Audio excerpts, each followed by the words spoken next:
Hi, I'm Cynthia Schiller. Please like and subscribe. So we're going to talk about this crazy world that we live in, all the narcissistic people out there. Sometimes it's healthy narcissism. We need it to survive, but other times it can become really toxic. So we're going to get into it a little bit more. When you're in a close relationship with somebody, it needs to feel safe. Now, we're all different people from all different walks of life, different triggers, different traumas. So we do need to set boundaries, but I've been going through the internet last 2 days. I'm kind of having a hard time too, so I can relate to you guys that we have our ups and downs. If things get better, I'm just kind of, my body is still reacting. There's still that anxiety. I'm okay mentally, but my body's still reacting. Our body takes time to calm down, to relax. And it's just something we have to go through. It's like that withdrawal that they say, like it's a cocaine addict withdrawing. So our body's going to go through some things. So I've just been kind of chilling, but relaxing. And I come across all these things, I have boundaries. If you don't like it, hit the road, this and that. And we do need boundaries. But here my point. Get rid of toxic people, which we're supposed to, but it's almost to the point where everybody thinks everybody else is toxic. People don't really realize what's going on within them. And we're encouraging this whole world to discard everybody. And it's just a red flag that I see what is going to happen with society because we encourage entitlement. We also encourage separation with all the different, it's odd how we try to avoid racism, but in a sense, we create it more because we point out the differences. And my degree is in criminal justice, and it's really interesting how my mind works. Unless somebody is like your chocolate black person, I just see a person. And sometimes it's hard for me. I don't even know, were they Chinese or Japanese or whatever, black, African American, Hispanic. I don't see that way. They could be Middle Eastern. My mind doesn't work that way. Unless they're like extreme opposites, my mind will pick up on it. Sometimes even hair color. I don't really pick up on hair color. My mind just sees a person. It's weird. That's just me. I can recognize, like if I sit in front of you and I start developing a relationship with you, I soak it in more. But it's interesting how the world works, how there's so much hatred towards certain people. I don't have that hatred. So maybe that's why my mind just sees people. It's interesting. Comment below if you're like that. I don't know. So I changed my career path. But anyways, how do we make this all work? How do we have our needs met and focus on somebody else's needs? Because in the toxic relationships, it's when we're all focusing on ourselves. So I have something I want to read to you. I've told you guys about my narc neighbors and how I try to get along with people. But when it turns toxic, there is a time when you got to leave. So I don't have a deep relationship with these people, but the narc neighbor kind of has a crush on me, but we've not gone there. But this is what I had. I'm going through a hard time. So I'm telling him this. I don't want to chill outside and just kind of talk because sometimes they can be pleasurable to talk to. We've talked about that. But he goes, this was 10 o'clock Saturday and it's Sunday at 5 o'clock. So he goes, do you want to come over? And I say, I just got home, still got to put away my groceries. And he's like, come over when you get done. My door's unlocked for you. And then he's like, what's up? Not going to come over again and not answer. So I never said I would come over. He knows I don't like to chill and watch TV. I'm going through a hard time. I've already told him that. I just kind of want to be alone, do my own thing. I work really hard and I kind of want to take this weekend because I've been in my funk, like we get into, to where it's hard to clean, it's hard to organize. So my house is clean, but I need to organize it. I want to move soon, buy a house. So I got to kind of spring clean a little bit. But he's a distraction because he's so needy. And I try to just kind of push him away. I'm not in a big relationship with him, but this is how they react to things, and we have to learn how to deal with it. So sometimes in these relationships, we try to keep it superficial, try to make it work. But so I'm like, dude, I haven't even gotten out of the car. And I was talking to my mom. So uh kind of just doing my own thing, kind of just chilling in my car because I'm kind of in too much of a funk to even get out of my car and put my groceries away. It was just time I needed. And he's like, I said, no, I'm not coming over. I'm not doing good right now and want to be alone. So this is me telling him that I just need some time to myself. So here I'm not focusing on his needs, you know, but I'm at least acknowledging him. Narcissists often don't like to acknowledge us, and that is extremely hurtful. So I'm not giving him what he wants, and he goes, whatever. So I told him that my chest hurts and I feel like shit. Please don't give me a hard time. I can't take it. So I get a thumbs up, and then he's like, I give up, and you could come get a hello, but no. And I sent him a voice message, but he's like, come watch TV. And he's like, but okay, I'll chill alone. So he tells me he's gonna just chill alone. So I'm like, okay. And then he's like, fine, bye. Narcissists always love to discard us. Now, granted, I'm not in a big relationship with him. He's just my neighbor trying to keep the peace. And sometimes you talk to your neighbors, but narcissists love to say goodbye, or why don't you just leave?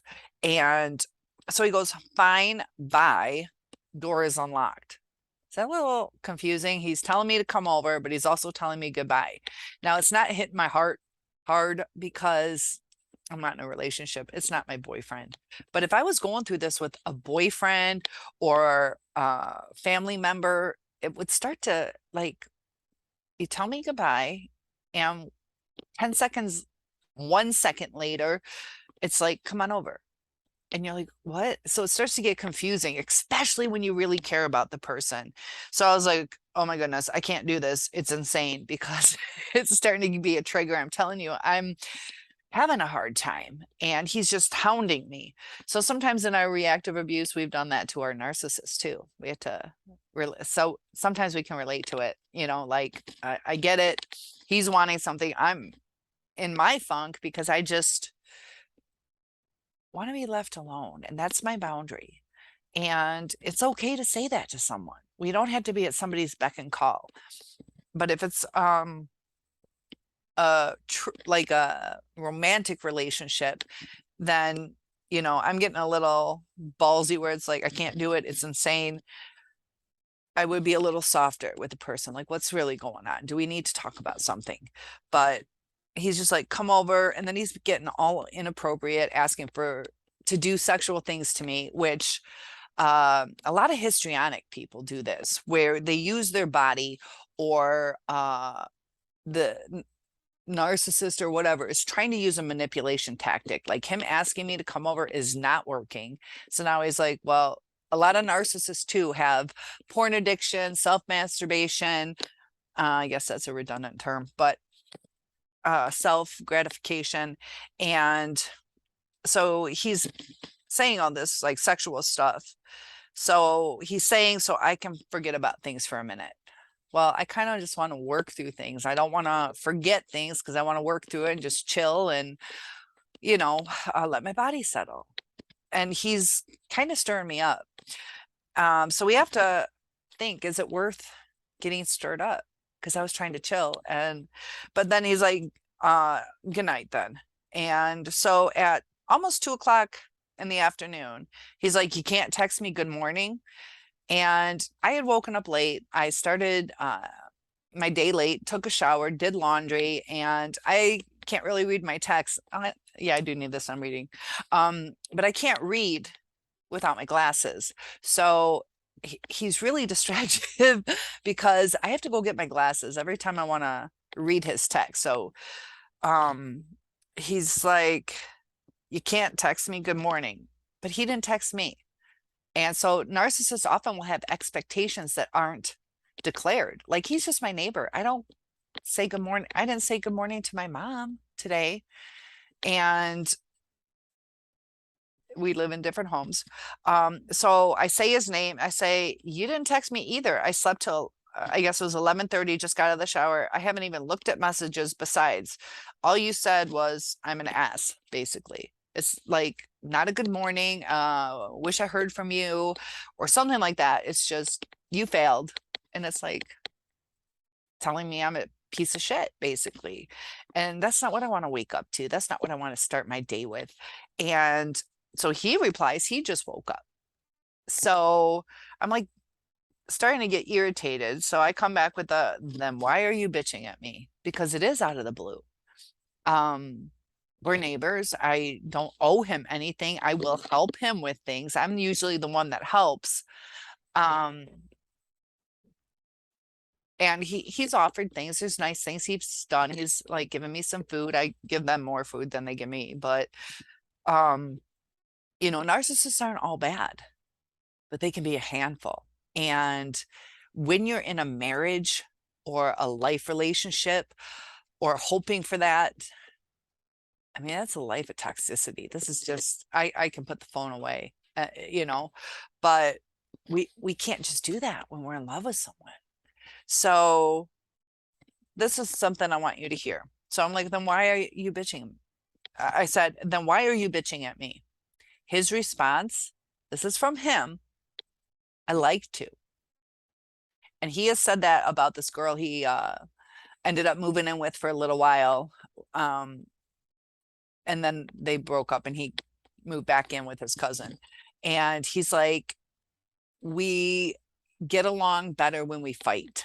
So he likes to fight. And I don't have the rest of the messages where he was even saying that with me. He likes to fight. And so this is their mindset. So he's like, I like to bitch at you, basically.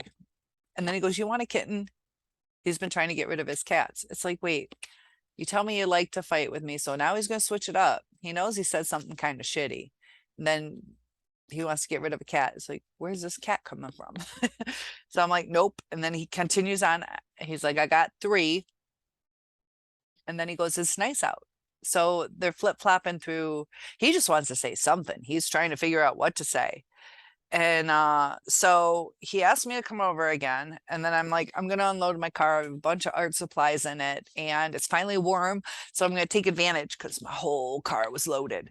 So then he gives me attitude with fine. And so I'm trying to be polite, trying to understand. He's probably lonely. His cousin's away for the weekend. And I said, you can come out and say hi if you want. I try not to do the inside, like come into my house and chill, because then you don't know when you're going to get rid of them. He said he was outside. He's been out. He's on his porch. Then he sends me some recipe, and because I have given him food before, he's like, our next dinner. And I'm sure that was not a message for, hey, I'm going to cook this for you. So I just said, it looks delicious. He goes, come over. And I did stop by because I'm like, all right, I could take a break and have him meet me outside. We can talk a little, kind of kill 2 birds with 1 stone. I'm trying to be empathetic. Like, I get it. There's times we want to talk to someone. He doesn't really have people to talk to, and it's his fault. He burnt all his bridges. He's too lazy to go anywhere outside of his home. He'll walk around the complex. We live in townhomes, but he doesn't like to do anything. He just expects everything to come to him. And so I said, I tried, I came over. And then he goes, no, you didn't. But I did. And to prove it, he says, you just walked in and out. He had the door open. The kid was inside. So I said hello. And it's kind of like an open door policy. So I shouted down to his room and I hear the music blasting. I'm assuming it's on really loud on purpose. So he can say, oh, I couldn't hear you, to get me in his room. So I just walked away. So he tells me I didn't step over. Then he goes, I saw you. And I'm like, you say I did, then you say you say I didn't, then you say I did. And he's like, you walked by and walked away. So I walked to the gas station and I came home and I told him, I'm not arguing with you. Stop. And then I get a thumbs up. And then he goes, I don't care. Bye. Second time he said goodbye to me. And this is like I don't know, 18 hours, whatever it is. So I don't know. I sent two voice messages, basically like, this is abusive. Stop. You want to say goodbye to me? You better mean it. And so basically I said, you keep saying goodbye, stick to it. Because I'm sick of hearing goodbye. And his response is, come on over and see how I have my room set up. And he's like, or not again, because I didn't respond instantly. Oh, did you hear that? That's him. So, but I'm not broken heart over it. It's just like, oh, and then he's like, just fucking come over. You guys can hear this real time. But they don't get it. How many times did I say, I need time to myself? And it's all about him right now. He doesn't give two shits that I'm having a hard time, because I've had a hard time too many times, and he's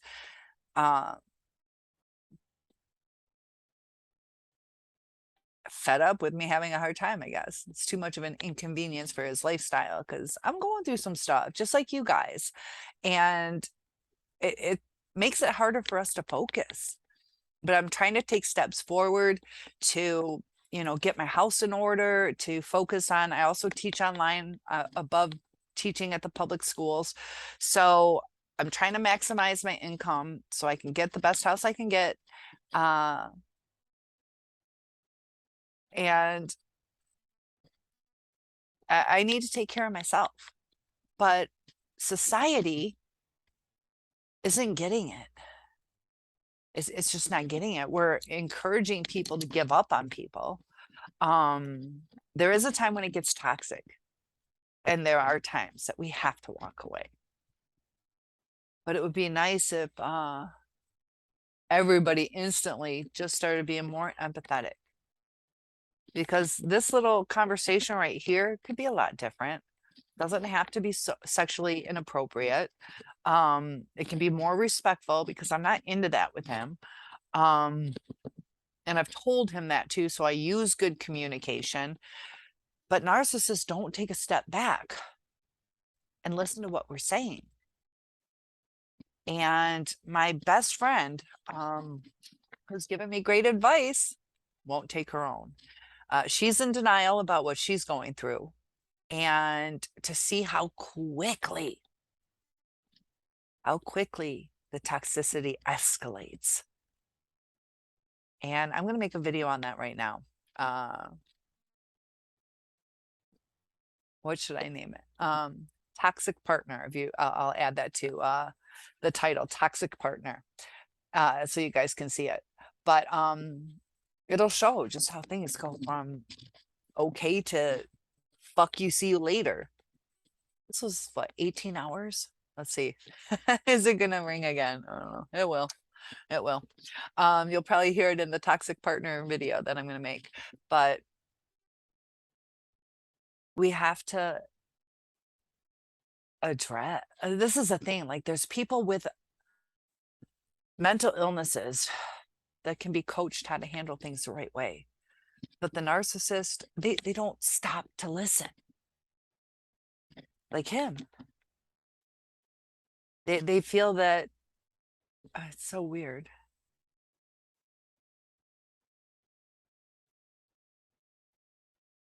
They're immortal, I guess, as far as people leaving them. So they push him away because he wants me to chase after him. He wants me to get irritated. He wants me to feel something. And it'd be nice if what he wanted me to feel was love. It'd be nice if what he wanted me to feel is calm. But he just needs to stir me up so he feels loved. I want you to take that to heart. For him to feel loved, it's not showing me love. It's not giving, it's taking. It's upsetting. It's not providing calm and love, and then we should be appreciative and give that back, or thank you for just understanding I needed time alone. Like the love he wants needs to be instant, and unless I'm going over there and kissing his butt, and just like when he was with that girlfriend, it it didn't work because they want the toxicity. It's mind blowing, but that's their comfort level. But it's too destructive. You know, it can be fun. Let's say taking a hammer and smashing a pumpkin. Like, let's use that as an analogy of it being toxic. Like, that's fun, that's fun, that's fun. And if we're constantly whacking at a relationship, like we're whacking at a pumpkin, it's going to disintegrate. And then is it that fun to just kind of hit the cement over and over and over again? So they go on and get a new pumpkin, a new supply, because it wasn't fun anymore. It disintegrated to where the little fits aren't as powerful. Like you take that hammer one time and it busts that hole. Like, holy crap, I just smashed an entire pumpkin in half. And then you're still getting the big pieces. Once a narcissist in a relationship just has little crumbs, it's not really a challenge anymore. And I hope that analogy makes sense, because it's almost Thanksgiving and there's a lot of pumpkins around. So please like and subscribe, and I'll see you in the next video. We'll do toxic partner. See you soon. One-on-ones are available. Always give me a topic request and or anything you'd like clarification on. I'll see you in the next video.